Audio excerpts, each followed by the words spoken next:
I was sort of like a church kid all my life. I went to a Christian college and all kinds of stuff, but I didn't really understand what it was all about.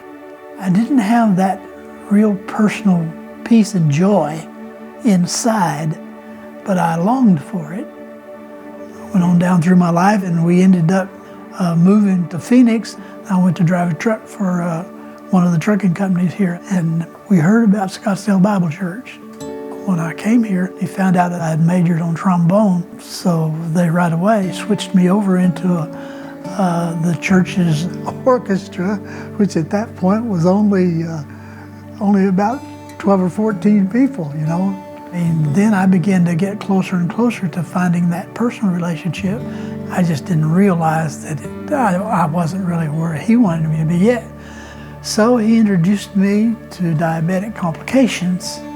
I became diabetic and I picked up what's called a MRSA infection, and it's only one antibiotic that'll do anything to it, and you have to have circulation down there to get that to them. I didn't have adequate circulation.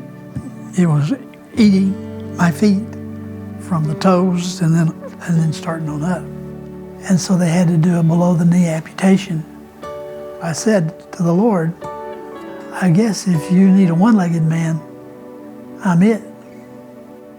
He enabled me even then to stop being concerned about it.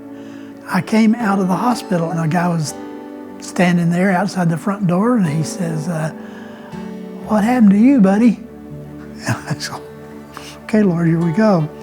Everywhere I went, somebody would come up and say, well, what happened to you? And I get to talk to them. I get to share my testimony and everything with them and say, now I'm 1 foot and 10 inches invested in glory. I was feeding those guys the morsels of scriptural truth and stuff all the way down through it. Then I found out that I had problems in the other leg.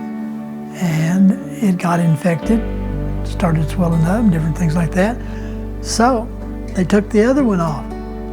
I began to get attacked, especially within my own mind. You know, who do you think you are?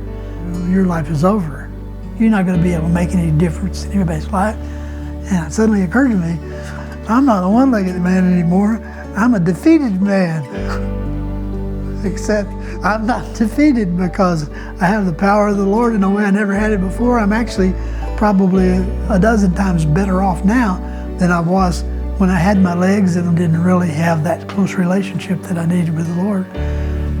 I've been developing the peace and the joy of the Lord more and more every day since. There's nothing like it. You know, you can live above life's circumstances. Not gonna matter in eternity that I had one leg or then that I had no legs. What Satan would have used for evil, the Lord used for good.